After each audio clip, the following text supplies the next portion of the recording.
Welcome back to After They Found Atlantis. Today's video, we're talking about Solon and the Sacred Registries. The Sacred Registries are located, or were located, in Sais, Egypt, which is today's Sal-e-Hagar, which means Sal is actually the name of the city. That's the Egyptian word, and El Hagar is an Arabic word or statement meaning stone. So it's the city of stone. And this gives us an idea of how important of a city it was. It was huge. It was as big as Karnak in Egypt, monumentous. And Herodotus tells us when he visited the city, he wrote down a piece of information telling us how the city was. And I'm going to read some of this. This is Herodotus, 450 BC. Amasis made a marvelous outer court for Athena at Sais, surpassing in height and grandeur and in size and in splendor of the stones, all who had erected such buildings. Moreover, he set up huge images and vast man-headed sphinxes and brought enormous blocks of stone for the building. Some of these he brought from the stone quarries of Memphis. Those of the greatest size came from the city of Elephantine, distant 20 days' journey by river from Sais. But let me now tell you of what I hold the most marvelous of all his works. He brought from Elephantine a shrine made of one block of stone. 3 years it was in the bringing, and 2,000 men were charged with the carriage of it, pilots all of them. This chamber measures in the outer length 21 cubits, and in breadth 14, in height 8. The shrine, now this shrine described by Herodotus has never been found. What he said was the most monumental stone monument there in Sais that he saw. But there is one still standing. It's called the Naos Shrine, erected by King Amasis, and we can look at this shrine right here. So this gives you an idea of how enormous. And this one right here we're looking at is smaller than it's 6 meters tall, which is 20 feet.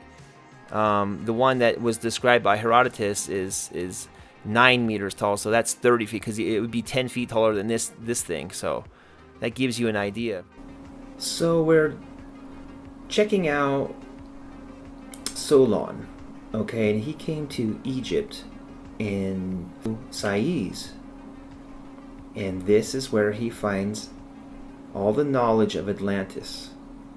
And what we're studying or looking for today is we're looking for the Sacred Registries, and it's like a library.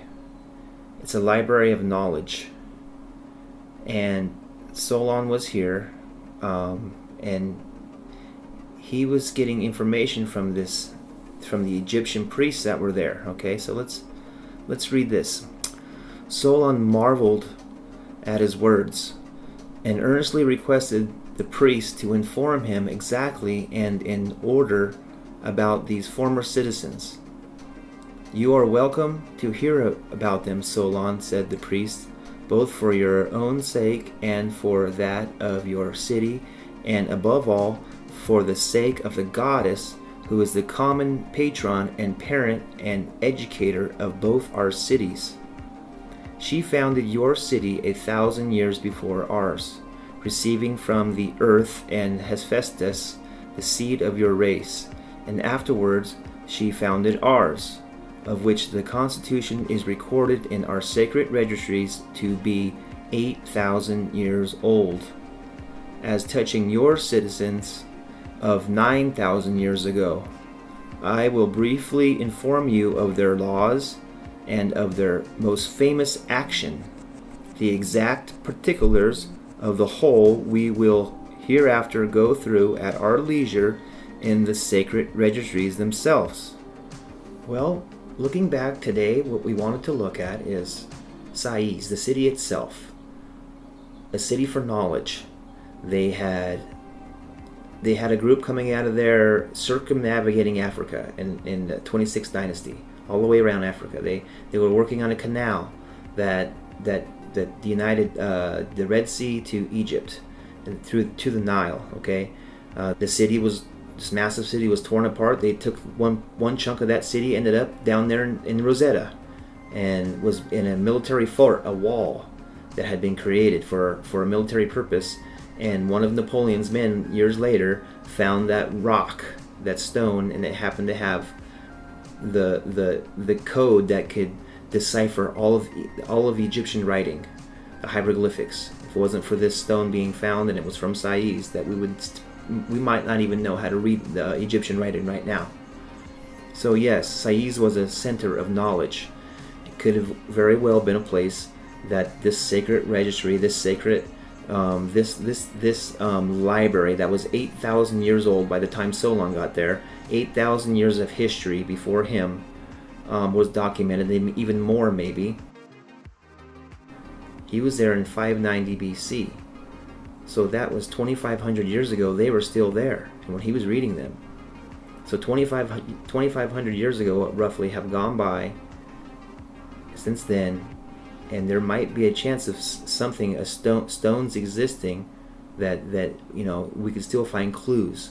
What if somebody dug something up that had the sacred registries as a big old block of stone that have all these writings on it? So this is where we're going to end today. I hope that we have informative knowledge and wishes well doing, and I'll see you next time.